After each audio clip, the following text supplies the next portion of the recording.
A very warm welcome to another one of my CFO's monthly webinars. Today's topic is beyond high performance to stretch, and we're all after visible impact as either finance or HR professionals. But what is that quote unquote intangible input, the secret sauce that finance and HR can cook up to make sure that our team members are happy and yet your organization is able to get the optimal performance from them? I'm absolutely delighted and honored to have Sanjay Rishi, the president of Usha Consulting, as my co-presenter today. Thank you very much, Sanjay, for sparing the time. Usha Consulting, of course, is the consulting arm of Usha Group. So why beyond high performance to stretch as a topic? As we interact with companies, with boards, with investors, what we're figuring out is that the number of differentiators in business between companies is now really boiling down to two things. It's either people or it's brands. Technology as a differentiator is clearly on its way out, given the rapid changes and strides that technology is making, and also the reducing cost of technology investments. People clearly are going to be the difference between a successful company and a not so successful company, and we thought that we should be doing this session to talk a little bit about what are the trends that we see in the industry today from more evolved companies on how they manage business performance while keeping their team members motivated. For those of you who have been part of our webinars in the past, you know the format is a little bit of context setting for 2 to 3 minutes. We have Sanjay going first with his slide deck for about 10 odd minutes. I'll follow Sanjay and I'll take another 10 odd minutes. Some of you have been kind enough to write in with your questions. Sanjay and I will take a crack at attempting to answer some of those questions, so that will probably take us around 10 minutes, post which we would like to throw open this session for those of you who would like to comment on any of the thoughts shared in the webinar, for possibly asking any questions, and that will probably take us another 20 odd minutes. So we should be pretty much done in another 60 minutes time, so we'll aim to wrap this session up by around 6:10 or so. Needless to say, given that we've got only 60 odd minutes, it may not be possible to take all the questions, but we do have your email addresses and contact numbers. So if you are not able to answer any of your questions, apologies in advance. Either Sanjay or myself will be happy to get in touch with you separately to have a chat. A quick introduction now to Sanjay before I turn over the session to him. Sanjay is currently the president of Usha Consulting. He is also a visiting executive coach at ISB Hyderabad, where he takes the leadership skills session for top management. Sanjay in the past has also been VP and global head at Entrepreneurs, and he's also been a facilitator, coach, and head of delivery at Exceed. An interesting factoid about Sanjay is that he's an alum of the Film and TV Institute of India. So we clearly got a celebrity in our midst, and with those few words of introduction, I'm going to turn over the session to Sanjay. Over to you, Sanjay. Yeah, so I was saying that I would introduction when I hand over to you. Could we move to the next slide, Abhishek, please? Thank you. So I think this is a quick context here, landscape as my colleagues and I look at it. I think many of these things are oft seen by us. So on the left side, if you see, are things in rapid movement. So the ecosystems are facing huge disruption. Structures, one would dare say, are completely struggling to support strategy and operations. They are often obsolete before the restructuring has even begun. The consistent dimension that we pick up from leadership is they are so involved in figuring out where customers are, what investors want, what the board wants. Typically, under the name of initiative, risk-taking, managing yourself, people are typically left to do their own stuff. And while there is huge investment in vision and values and what may you have, but the soul of the organization does not get reflected in the processes, the core processes which we shall talk about in a bit, whether it is recruitment, whether it is the PMS, and so on. And I think what this disruption is doing is it is in the cloud, as you see, there is a huge amount of noise that people are carrying in their head. I guess the mid-20s, as one of my colleagues was saying, we have arrived. And mid-30s, a lot of people say I'm overwhelmed. And the mid-40s, you're looking at where next.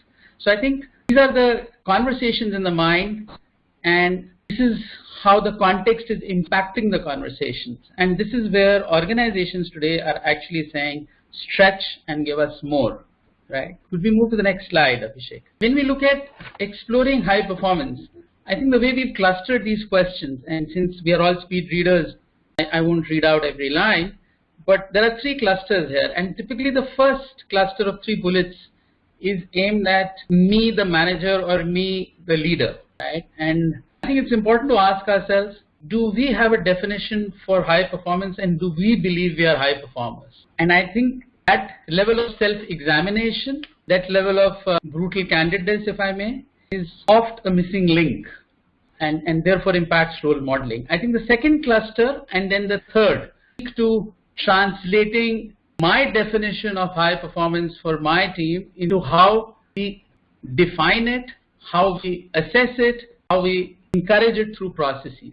I think here what I would offer for your consideration and provocation is 3 or 4 basics around what perhaps can be emphasized. Maybe have the next slide, please. So I think this is, people say the golden oldie. I would say this is whatever, the golden, the platinum thing, diamond or platinum. I would encourage you to look at the first line, and if you have questions as you go along, you can shoot them off. I and Venkat will try and weave them in to our conversation to the extent we can. But the core here is, are we on a personal journey as individuals? More important and equally important, am I tuned into the personal journeys of my team? Do I take care to understand what their aspirations are?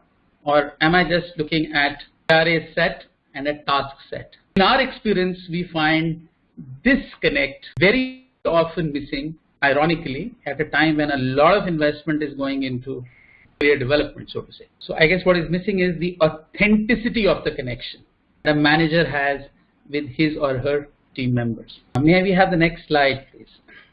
The word role actually has grown hugely in importance in management thinking and OD. I think much more important than even envisioning or strategy. Businesses today recognize that 5 to 10 year strategies, even for nations, are becoming challenging. And do we have clear role boundaries? Equally critical, are they linked to people's aspirations? It's interesting that a lot of people from sports are coming to corporates as coaches. A lot of people from theater come to corporates as coaches again. What is fascinating is that in both sport and theater, the roles are very clearly spelled out. In theater and film, the script is clearly laid out, and in sport, center forward is always a center forward. What is tough in organizations is to constantly recraft the role in the context of the changing business environment. In the Indian context, in the subcontinental and Southeast Asian context, what is also tough is clarifying unstated expectations. So we shy away from directness, and therefore feedback, candidness, clearly stating boundaries, a tough ask. My personal favorite here is that when a senior person joins an organization, people say, oh, you're a senior guy, I don't have to tell you anything, you'll figure it out. Right? And often therein lies seeds of disaster. Abhishek, may we have the next slide, please? In this slide, we're trying to see that when we try and catalyze performance, besides a sense of personal journey and clear roles, what else helps, right? So you will see clear and purposeful role on the one side of the circle.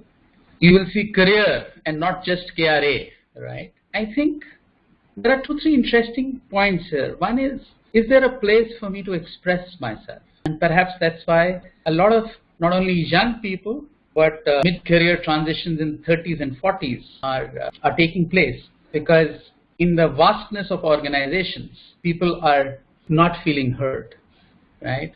And that is why, whether it is freelance or flexi time or small setups, that is growing, and the same people who seemed to struggle with a good rating seem to blossom and flower in a place where they can be heard.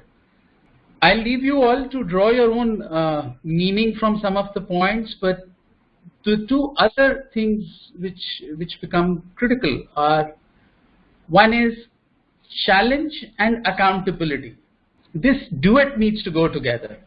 You demand, but you give opportunity, and you also hold people accountable. And somebody had asked this question: family-held firms versus multinational professional firms. How do you, the former have a relationship-driven culture, so how do you drive performance? Well, you leave your relationship at home, because when you step in, you are accountable to an ROI. So I can listen to you and support you, but I cannot let go of my demand. And I think my own emphasis, sounds slightly abstract, but it's on the bottom right, authenticity. We were discussing yesterday as colleagues that often highly sophisticated performance management systems fail because attributes like transparency, like clarity of clear feedback, continuous monitoring, sharp goals, not articulating the goals, but holding these people accountable, they are not invested in.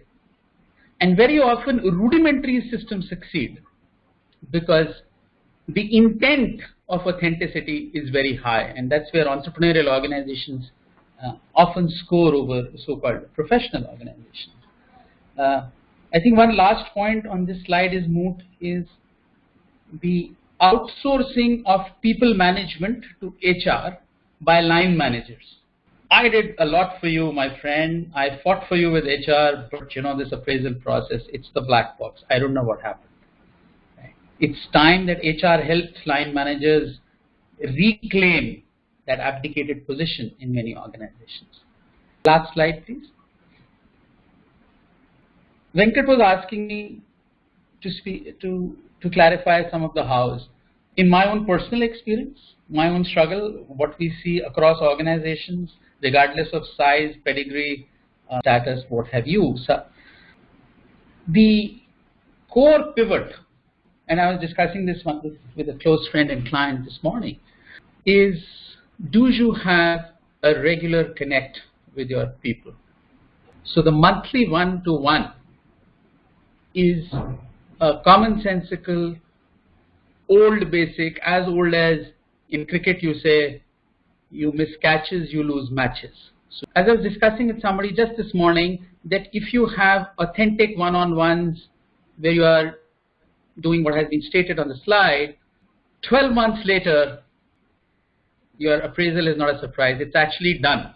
At the end of 6 to 8 months, like any business knows what its annual turnover is going to be, the person who's being appraised and the appraiser both know where the trajectory is going to go. The last slide, please. Thanks to Venkat, he provoked this thought that how can the CFO and HR partner? And we were just debating that it's interesting that when reward recognition systems are designed, or when the appraisal is done, or when the salary fitment is done, the output of that is managed by finance. But in the input of that, finance doesn't have a role to play. So we have a very interesting case we were examining where key people are critical to a business. Their contracting is getting delayed because it is moving from business to HR to legal to what have you. And it's all under the garb of compliance, governance, solid references, and so on and so forth. And I was just thinking, if a CFO was part of this process, would the person very quickly spot the opportunity cost and just clear up the process? So in these, we've just picked up 4 core HR processes. Organization communication belongs overall. But here, can CFO and HR have an opportunity to co-create? Is the thought I would leave you with. And as I end, I hear a question on long-term prospects are missing, and how will you manage this generation of millennials? It's a good question. The head of Asia Pac, LinkedIn Asia Pac, was saying that with the millennials, all you can bank on is 1 to 2 years of solid commitment, huge growth they'll give you, and at the end of 2 years, they just leave because that's their nature. So I think the fact that somebody is giving you 110% and may or may not be interested in a long term with you, but is clear that you are a vehicle to his or her career. I think if you and that millennial can have that clarity, that's the best, at least in my limited view, that one can hope for. So I'll stop here, and I would like to bring in Venkat. I introduce him. By the way, thanks for the questions and keep them coming. Venkat has been an entrepreneur from the word go. So I understand he was from selling tea to setting up chess championships to coaching classes. That's what he did, and in his early teens, I think 10, 11 years old. And then, of course, qualified chartered accountant, cost accountant, risk management expert from London. Moved into blue chip organizations like PwC, Hines, real estate giant in the US, and now as an entrepreneur in MyCFO. Since I've worked with him, I truly see he's a person who just doesn't look at numbers, but goes into the business and people reality behind that. And he's working with organizations of all shapes and sizes, more than 350 in fact. So over to you, Venkat. Thank you, Sanjay, for both the lovely presentation and the even lovelier introduction. Yeah, I forgot one thing, Venkat. Your life, which is that your life is managed by 4 ladies. Oh yeah. Mom, wife, and daughter. Thank you, Sanjay. Right. So, in the interest of avoiding the echoes, I've again muted everyone, including Sanjay, and I'll unmute this once we're ready for the Q&A sessions. So, one of the things that Sanjay and I decided when we put this webinar together is to say, let's not over-engineer this, let the ideas flow. And I'm actually going to pick up from almost one of the closing thoughts of Sanjay, where he mentioned that HR is involved on the input side in trying to make the team members productive, where finance is not that involved, but finance is very involved on the output side, where they're trying to measure performance, where HR may not be involved. And what I'd like to do is actually to challenge their thought process and just play the contrarian's role, which is what I think a good CFO should do. So my take on this is as follows. That is it time for us to relook at the roles and ask ourselves the question, so why is it that finance should not be involved in the input side? So for instance, if you look to performance measurement and helping HR get very granular with the way in which performance metrics are being set for teams, to me is an input ingredient, and is there a case for finance to be a lot more proactive in partnering with HR to make granular measurement of performance possible? Equally, is it also time for HR to take more ownership on the output side and say that, look, while we create the right environment, how do we make sure that we hold people accountable to quantifiable targets? How do we get more innovative about measuring ROI on people-related investments? Right. So those few words, let's kind of kick off into my section of the slide deck. As I said, 10 minutes is what I need. So what I have is a few questions. I'm going to share a few possible solutions based on what we see our clients doing, some of our more evolved clients doing, and we want to leave behind with you some resource tools. Some of these are really HBR articles, quite thought-provoking, and probably several of you have already taken a look at it, but nevertheless, we wanted to leave something behind that you could refer back at the end of this webinar. So I'm a great fan of films, and particularly of Walt Disney films, and always some nice messages to kind of take away from many of these movies. I'm sure many of you, since most of you are HR professionals, you would have heard of Ohana. So Ohana in Hawaii means family. And the definition of a family is that no one gets left behind or forgotten, which is, I think, a very beautiful way to kind of sum up how organization should be run, where we make sure that everybody is carried along. The only catch here is that a lot of times it kind of leads to a race to the bottom. End of the day, the family is a living unit as well, as much as each of the individual team members are living units, and it is as important for the family as a unit to progress as it is important for each individual team member to progress. So how do we make sure that both the organization and the individuals get to their respective goals without necessarily being at conflict or at loggerheads with each other? Is really the question that we're trying to solve. Right, so here are some questions. 3 thoughts that I want to leave behind, and I don't claim that there are easy answers to any of these questions, but idea is to kind of really challenge some current thinking, provoke you into responding, and a few things to mull before we hit the weekend. So, are performance target setting exercises, are these opportunity led in your companies, or are these limitations led? And the reason I ask this question is that very often when you're sitting, and I'm really kind of talking about the one level below the CEO or the MD, so the leadership team essentially, HODs, there are so many instances where dependencies get called out, where what finally gets agreed is probably the lowest common denominator, rather than looking at how we could leverage the strengths arising from the interfaces between individually very talented and brilliant people into creating something extraordinary. So when we get into these exercises, is it a job that involves incrementalism, where I'm looking at what I did in the previous year and deciding what percentage I want to add to it and then we negotiate the percentage? Or is it an opportunity for us to relook at the way in which we are working together as teams and see that together what is it that we can go out or we should be achieving, and then working backwards to see what is my role in making that opportunity happen in reality. It may sound like an utopian dream, but to be honest, I think companies have got very little alternative but to start thinking in this direction, because incrementalism is not going to guarantee the survival of the organization.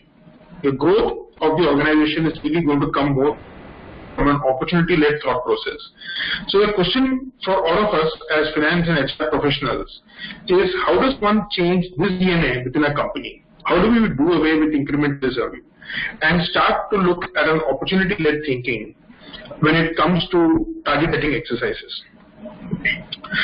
The second thought that I want to leave behind is finance and HR are usually aligned on the need for business folks, and I use the word business in a deliberate sense to kind of say these are the guys who are on the production, on the shop floor, the procurement, the sales, marketing, etc.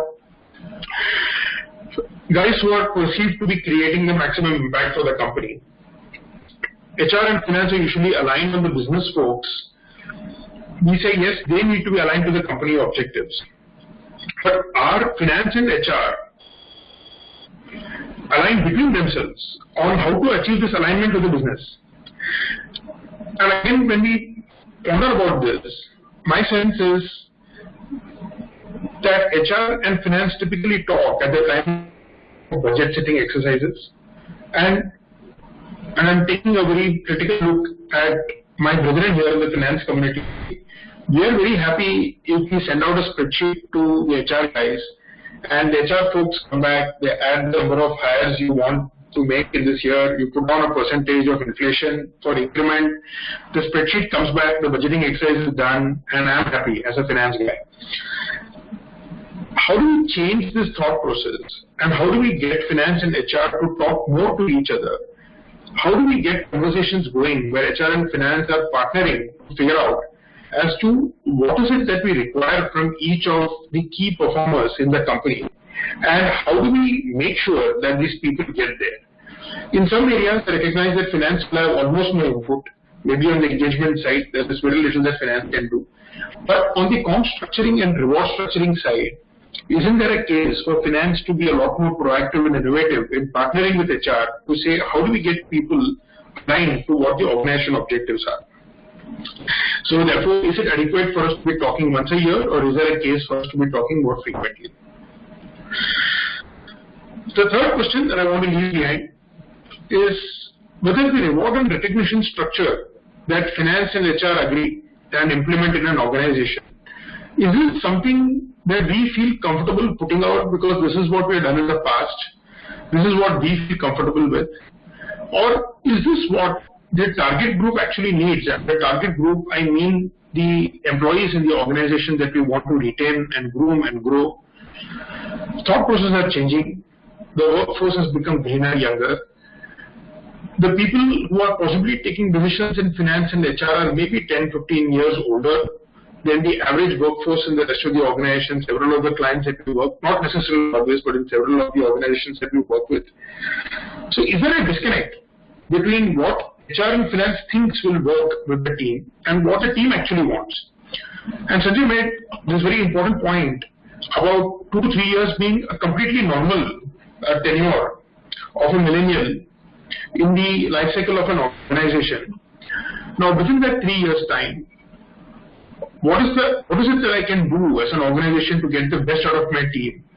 Is there complete alignment between HR and finance on that subject? So as I said, the objective is to trigger a thought process, something for us to chew on. Intent was not to really provide a black and white answer to some of these questions.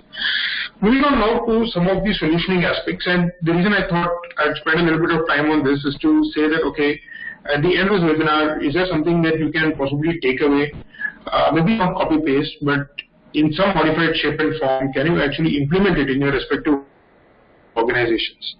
So the more and more we look at successful organizations, and when I say successful, it's organizations that have got finance and HR teams coming together very successfully to be able to motivate team members to giving the organization breakthrough performances, which in turn has led to organization success. What is it that they've got right? So some of these factors that have got on this slide are almost hygiene to all these successful companies. One is mapping dependencies, right? So there are days where somebody could say that, look, my stock levels are high. I need to keep them high because I cannot afford a production getting stopped. And the reason why the stock levels are high is because I don't trust my procurement guys to be able to procure stuff on time, right? Or for the procurement guy to say that, look, the reason why I order in advance is because I don't trust my supply chain guys to be able to ship stuff on time. I think this is very passé. This is very old school.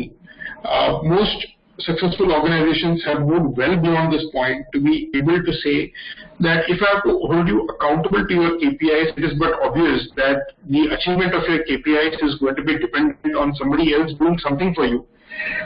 A definition of those dependencies, the extent of dependency that will impact your final outcomes, and making sure there are joint meetings where each party is kind of owning up to their respective KPIs in a shared forum is something that we are seeing as hygiene in some of these better organizations. The second point in a VUCA world is, and is very true of budgeting, for instance, and the same is true of performance measurement as well, and performance target setting for all your team members, is whether an annual frequency is good enough. Most of the successful organizations we see have now moved on to a quarterly system, if not a half yearly. Quarterly is becoming increasingly common because the business itself is resetting goals. And if the business is resetting goals on a quarterly basis, how can my KPI as an employee remain static for a whole year? So maybe something for some of us to think about as to whether we should be looking at a more regular reset of performance targets. Sanjay also mentioned about the monthly one-on-one. I think even if it's a quarterly one-on-one, this is a great opportunity. Not only are you sitting down to do a reset of performance targets, but you're also talking about what's working and not working in the relationship. The third aspect, which we are seeing as increasingly hygiene, is IT enablement of the performance measurement system. Obviously, a very wide variety of IT tools are available here, but creating a shared visibility between HR, the supervising manager, the employee in question, making sure that the PMS discussions are all clearly documented, making sure that these are being refreshed on a quarterly basis, and as reporting to two bosses or the use of shared resources is becoming more and more common, creating a shared platform by which two superiors can take a look at what are the aspirations and areas of development and strengths of a team member is becoming increasingly important. It doesn't cost anything. Most of these are SaaS models that are available, very easy to implement, less than a week's time to implement some of these PMSs. But getting to a real-time shared view of IT-enabled PMS system is becoming pretty much par for the course. And the last thing, which is really more a finance-only responsibility, is the ability for granular measurement. Again, I think the old role of finance, where we were responsible only to measure profits and cash flows, are gone. Several situations where we look at, say, salesman productivity, where we look at, say, maybe the revenue as a multiple of the salesman's salary, or the profit generated as a multiple of the salesman's salary, or the leads generated per day. Several of these are really non-financial metrics, but the more granular a finance team can get with regard to measurement processes, the more productive the target setting exercises can be for the supervising managers and for HR. So some of these hygiene factors are not already implemented in your company. There may be a case for you to think seriously about how quickly you want to get this thing done. So that's a broad context on solutions. Coming now to some of the specific solutions that we are seeing some of the companies implement. So there were 4 aspects that our webinar marketing collateral contained, and the first one was exploring and supporting career aspirations. What we are seeing companies do is to be very fearless about rewarding the breakthrough performers. In the past, there was some degree of hesitation. There used to be a bit of back-thumping, possibly a promotion that's kind of announced quietly, or maybe an above average increment.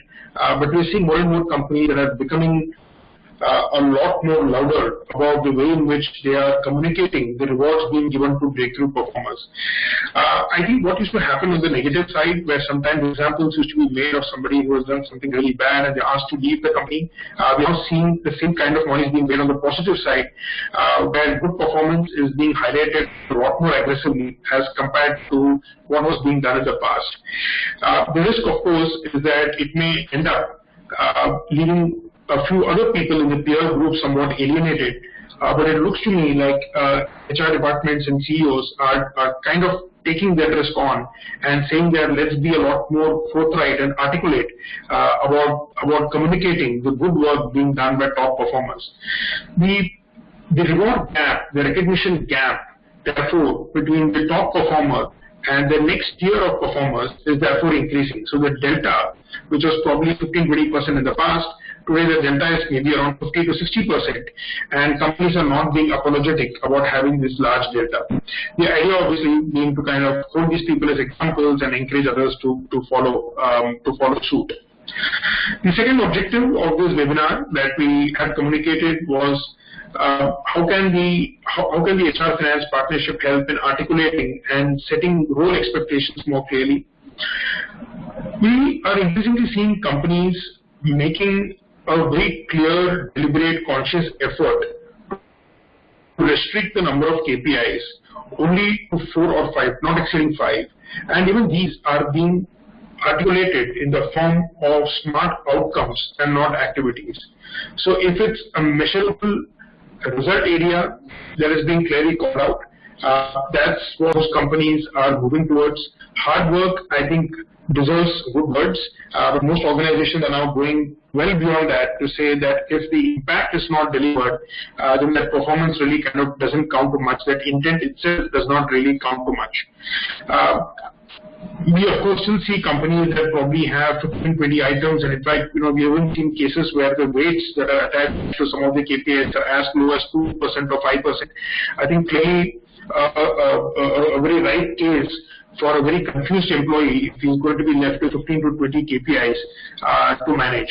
Right? So can we really focus on the big, hairy, audacious goals that we want our people to be focused on, and make sure that each of these items have got anywhere between 30 to 25% weightage in their KPI sheets. The third objective we said is, how can the HR Finance partnership create or foster a sense of belonging? Some of the very innovative and interesting practices we are seeing is bonus pools. As a concept is not new at all, but what we're beginning to see is bonus pools being made available to teams and leaving it to the team discretion to take a decision on how best it should be split. And HR and finance refrain from the temptation of laying down any ground rules on how they believe the pool should get allocated. Now, I think it's led to some very interesting findings. What we have found is that people exercise responsibility a lot better than what we thought they would. There were fears of seniors trying to browbeat or steamroll the juniors. We in fact found the opposite. We found them to be very magnanimous in sharing the rewards with the juniors. And end of the day, when you look at outcomes, the way in which teams actually decided to share the bonus pools, the ratio was not very radically different from what HR and finance thought the sharing ratio should be. So I think this sharing of bonus pools, where we leave it to teams to take a decision on how to share it, for us, the learning in the few companies where we introduced this was that there's a sense of empowerment, authority that people sense. They've got to trust them to use this authority responsibly, properly, fairly, reasonably, and we find that people have actually responded very well to this opportunity that we're given to them. The last objective that we wanted to achieve with this webinar is to figure out how we can combine stretch and nurturing.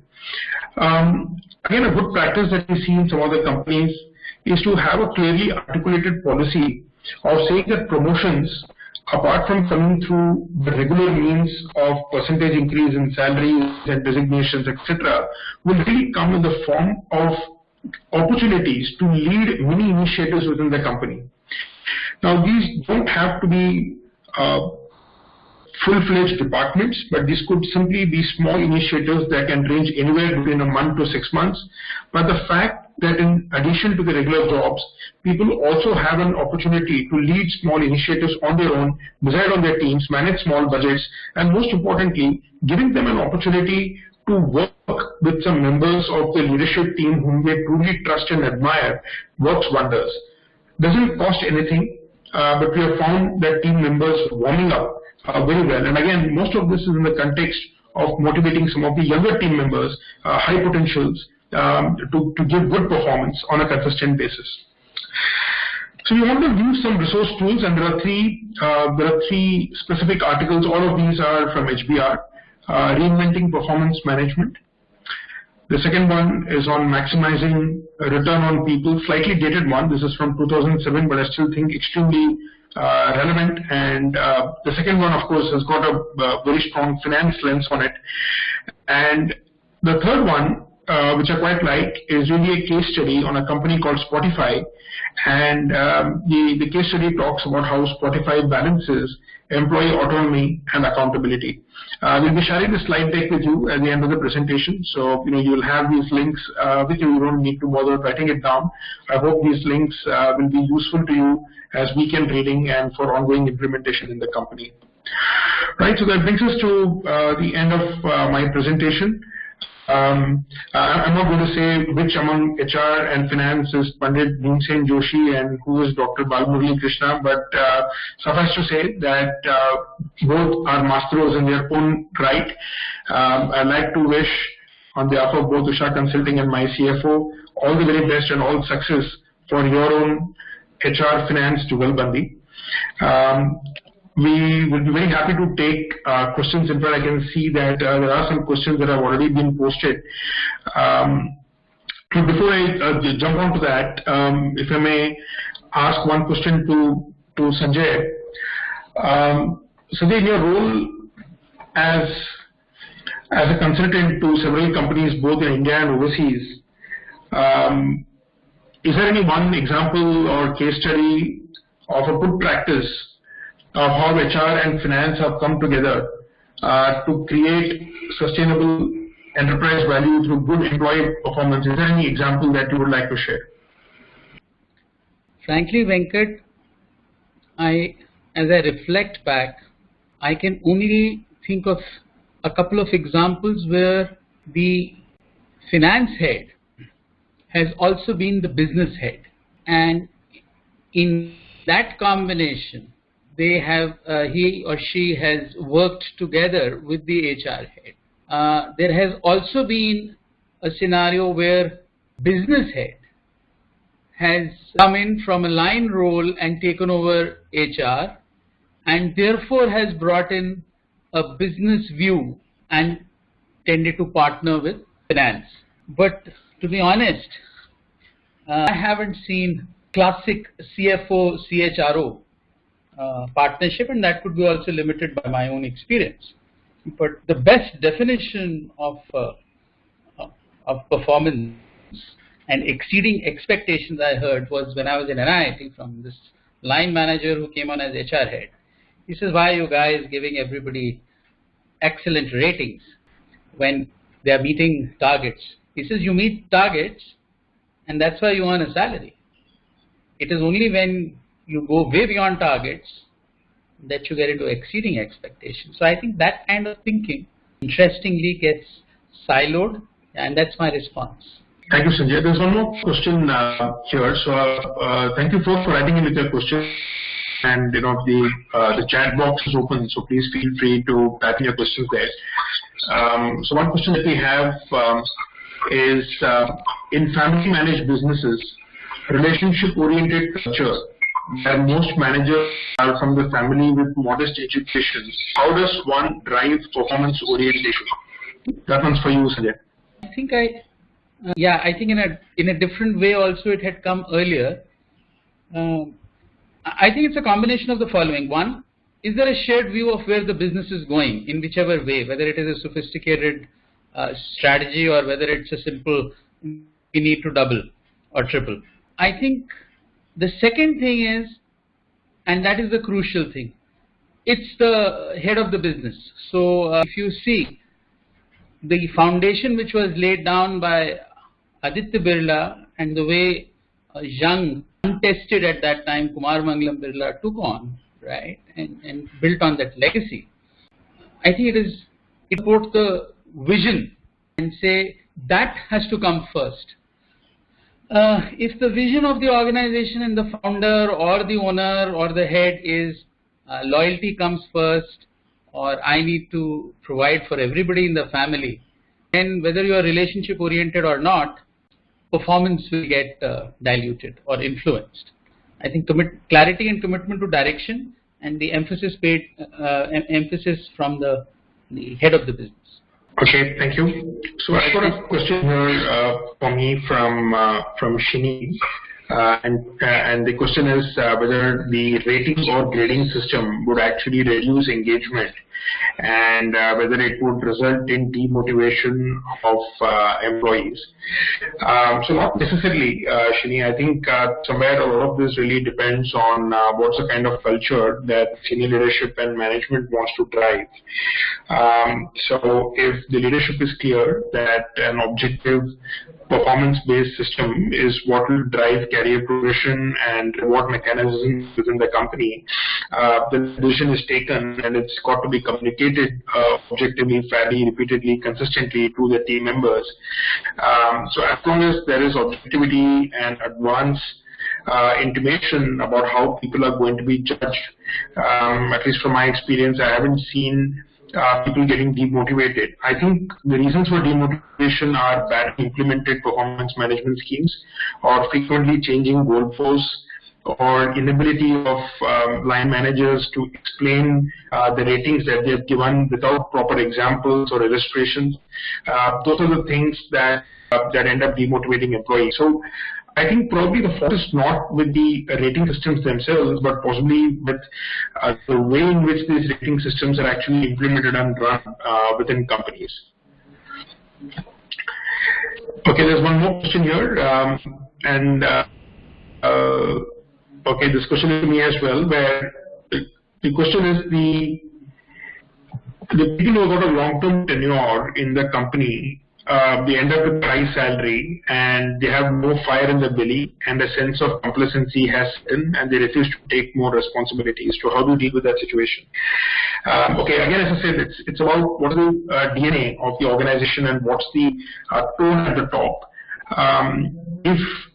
So one of the things that we have seen several companies doing, and we do it as well at MyCFO, is that my balance scorecard as a leader of the organization is circulated to the whole company. So it's very transparent. People know what are the goals that we're going after, and I don't succeed all the time, but if I succeed or fail, the team is it's very open to the team as to whether they was failed or succeeded. And I think that really kind of opens up the acceptance of the system. It improves the credibility of the balance scorecard or the KPI processes within the company. So I think if you set the right culture, then there is very little room for complacency because people know that performance rules are for everybody. It's the tenure in the company has got nothing to do with it. The other way to probably look at it is to say that there used to be a certain risk-sharing ratio, an informal risk-sharing ratio between the organization and employees in the past. The risk levels in the business were low and in relative terms to today, and therefore the sharing of risk with the employees was also low. I think today we're living in a world of high risk, high uncertainty, and organizations are now expecting the employees also to kind of take some increased share of risk and uncertainty. Probably not as much as the organization itself, but certainly at levels that are more elevated as compared to what employees have been used to in the past. So I think employees who fail to recognize that or see the writing on the wall, honestly, I don't think that they will have too much of an opportunity in a career within these companies going forward. Last question, would you want to take that? I think that's come through from Srijit. Okay, so I think if the question is, we have often heard about adoption of analytics to understand the workforce better. What analytics does is it gives you very sharp trends. It's a very moot question to come towards the end. This is because it is symbolic of the theme, intangible input, tangible impact. What analytics can give you is very sharp trends, but it is the intent of the organization, it is the intent of the head of the business, the leader of the organization, which decides what you do with the analytics. So where intent meets analytics, there will be magic. Where intent meets rudimentary data, there will be still momentum. But where malintent or wobbly intent meets any sophisticated analytics, it's just going to wobble more. In fact, it will get amplified. That's it, Venkat. Okay, another question in this one seems to be for you, Sanjay, that in companies where leaders themselves are not subject to any kind of a performance measurement system, but there is pressure on both business and HR to implement performance measurement systems. Is that fair, and how does an HR department deal with that? So I think first of all it's not fair, because if I say I'm above the law and then implement the law with everybody else, naturally it's not fair. The only thing HR can do at that point, and a lot of HR people do that, is, and I guess even business heads, to understand the stance of the leader. Is he or she above everything else because of a sense of ego, arrogance, or is it because of legacy and the person has not thought about it, or it is because of evolution? In which case, if it is the latter, legacy or the stage of the organization, then dialogue, education are useful. If it is the former, that I am a law unto myself, I guess you would hit a brick wall. Correct. Okay, so another minute or so, I don't have any further questions left come to me. I have one last one for you. Okay. And this is specifically around, because the fact you work with CFOs and with boards, right? How does a CFO as well as a board, how do they look at investment in people? And sub-question to that, do they truly examine that the people strategy dovetails into the business strategy? I'm just curious. The answer to that first question, honestly, is yes. I think that there are more and more boards that are insisting on clearer articulation of paybacks on the remunerations paid, especially at a senior management level. I think this is really more at an HOD level. I don't think any of the clients that we work with are okay with a situation where a leader is getting paid something and there is no way to kind of check back at the end of any kind of a defined time period as to whether he has been successful in the role or not. There would always be some kind of a quantification of the impact that they generate. Now, whether the impact or the payback is in financial terms or non-financial terms is a separate issue. It doesn't have to be necessarily in financial terms, but it's got to be in some kind of a quantifiable terms. I think the non-quantification, it's not really acceptable, I think, to any of the boards that we currently work with. Having said that, there are still several aspects of investment in people where the ROIs are not very clear. Training being a very classic example where the timing of the impact and the quantum of the change in productivity that it may induce in an individual, still the relationship continues to be fairly nebulous.